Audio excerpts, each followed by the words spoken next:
My name is Victoria Hayes. I am 42 years old. And this is the story of how my husband Marcus defended me against my own father and changed everything. It was a Thursday evening in late November when everything unraveled. There was, crisp, carrying that particular scent of fallen leaves and approaching winter. My father, Richard Sterling, a proud 68-year-old man who'd built his fortune in real estate, had invited us to dinner at his estate. I should have known something was wrong when I arrived by taxi instead of driving the silver Mercedes he'd given me 2 years earlier. My father stood in the doorway, tall and imposing despite his age, his grey hair perfectly groomed, his dark suit immaculate. His eyes, those sharp, questioning eyes, found me immediately. "Victoria," he said, his voice carrying that tone I'd known since childhood, the tone that expected answers. "Why did you come by taxi? What happened to the Mercedes I gave you?" I felt my throat tighten. My father had always been generous, but his gifts came with invisible strings, expectations of gratitude, of living up to his standards, of being the daughter he'd imagined. Before I could speak, Marcus stepped forward. My husband of 15 years strong, gentle Marcus with his warm brown eyes and quiet confidence. He was 45, a high school history teacher who'd never cared about impressing my father's wealthy friends. He wore a simple dark suit, nothing like my father's expensive tailoring, but he carried himself with dignity. "Sir," Marcus said calmly, placing his hand on the small of my back. "I gave the Mercedes to my mother. She needed it more." The silence that followed felt like glass breaking in slow motion.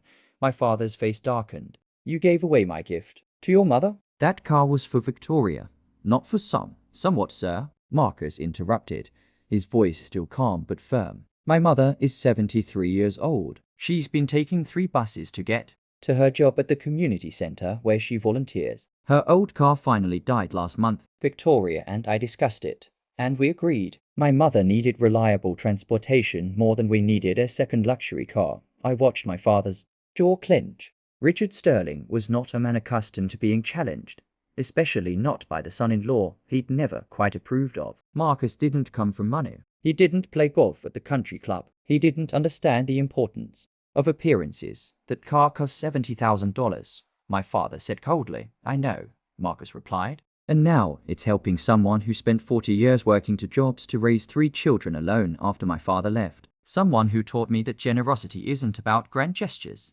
It's about seeing who needs help and offering it without counting the cost." I felt tears prickling my eyes. My father had no idea that I'd been the one to suggest giving the car to Marcus's mother, Diane. Sweet, tireless Diane, who'd welcomed me into her family without judgment, who'd never once made me feel less than enough. My father turned to me. "Victoria, is this what you want? To give away everything I've worked to provide for you?" And in that moment, something shifted inside me. For 42 years, I've been trying to earn my father's approval, trying to be perfect enough, successful enough, worthy enough. But standing there beside Marcus, I finally understood something. Love wasn't about expensive gifts. It wasn't about meeting someone's expectations. "Dad," I said softly, "Marcus's mother needed that car. We have 2 working vehicles. She had none." It wasn't a difficult decision. My father shook his head slowly. "I gave that car to you, Victoria, not to his family."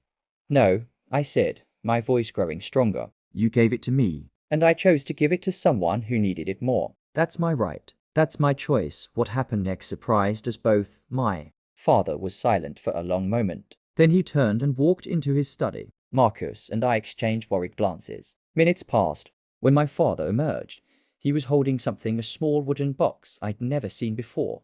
"Sit down," he said quietly. "Both of you." We sat in his living room, expensive furniture surrounding us like a museum. My father settled into his leather chair, the wooden box on his lap. "45 years ago," he began, his voice softer than I'd ever heard it. "I was young and foolish. I'd just started making real money, and I thought that's what mattered. Success, status, providing material things." He opened the box. Inside was a faded photograph of a young woman, beautiful, laughing, holding a baby. My mother. She died when I was 3. I had so few memories of her. "Your mother," my father continued, looking at me, "tried to tell me that love wasn't about money. I bought her expensive jewelry, designer clothes, a big house. But what she wanted, what she needed, was my time, my presence, my attention." His hands trembled slightly as he held the photograph. She volunteered at a women's shelter every week. She wanted to use our money to help people. I told her we needed to focus on building our wealth first, that we'd give back later. He paused, his voice cracking. We never got a later. She was gone before I learned what really mattered. I'd never heard my father talk like this, never seen this vulnerability after she died. He continued, I threw myself into work, into making money, into giving you everything material I could give, because I didn't know how to give what actually mattered: presence, understanding, unconditional love. He looked at Marcus with something I'd never seen in his eyes before. Respect. When you gave that car to your mother, Marcus, you did what I should have done 40 years ago. You saw a need and met it. You didn't worry about appearances or what I might think. You just loved. The room felt charged with emotion. My father stood slowly, walked to Marcus, and extended his hand. I am sorry, he said simply, for not seeing your worth, for measuring you by the wrong standards. You're a better man than I've given you credit for. Marcus shook his hand, his eyes glistening.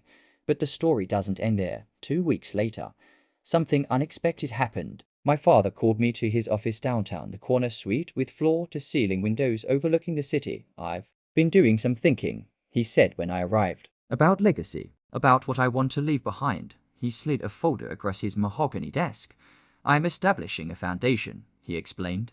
The Margaret Sterling Memorial Foundation, named after your mother. It will provide vehicles to low-income families who need reliable transportation to get to work, medical appointments, and school. It will also fund women's shelter, something your mother cared about deeply. I opened the folder, stunned. The foundation was being seeded with $5 million. I want you and Marcus to help run it, my father said. Marcus understands what it means to see real need. And you have your mother's heart. I see that now, tears spilled down my cheeks. Dad, I've spent decades building wealth, he said quietly. It's time I learned to build connections, to honor what your mother tried to teach me. He paused. To honor what you and Marcus showed me. The foundation launched 3 months later. The first vehicle we provided went to a single mother of 3 who'd been walking 6 miles each way to her nursing assistant job. The second went to an elderly veteran who'd been unable to get to his medical appointments. And the third, my father personally delivered it to Diane, Marcus's mother, a brand new car to replace the aging Mercedes we'd given her. I hear you volunteer at the community center, my father told her at the small ceremony we held. We need someone with your experience and heart to help us identify families who could benefit from the foundation. Diane, tears streaming down her face, hugged my father, something I am certain no one had done in years. That evening, Marcus and I sat on our porch, watching the sunset paint the sky in shades of orange and pink. Your father's changing, Marcus said softly. He is, I agreed, because you showed him what real generosity looks like, what real love looks like. Marcus took my hand. We all need someone to hold up a mirror sometimes, to show us who we could be. 3 years have passed since that November evening. My father is 71 now, and our relationship has transformed in ways I never imagined possible. He has dinner with us every Sunday, not at his estate, but at our modest home, where he laughs at Marcus's terrible jokes and helps me wash dishes afterward.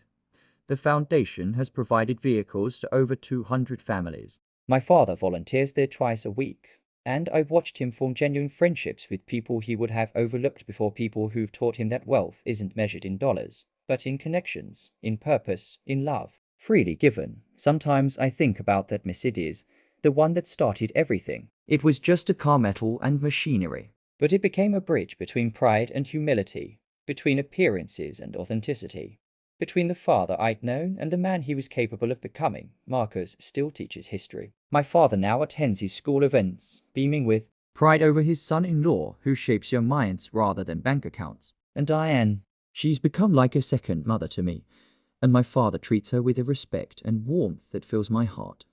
Last month, on what would have been my mother's 70th birthday, my father took me to her grave. We planted roses, her favorite flower, and he told me stories I'd never heard before. Stories of her kindness, her vision, her gentle wisdom. She would have loved Marcus, he said, touching the headstone gently. She would have seen immediately what took me so long to recognize, that the best gifts aren't things we buy, but the love we choose to give.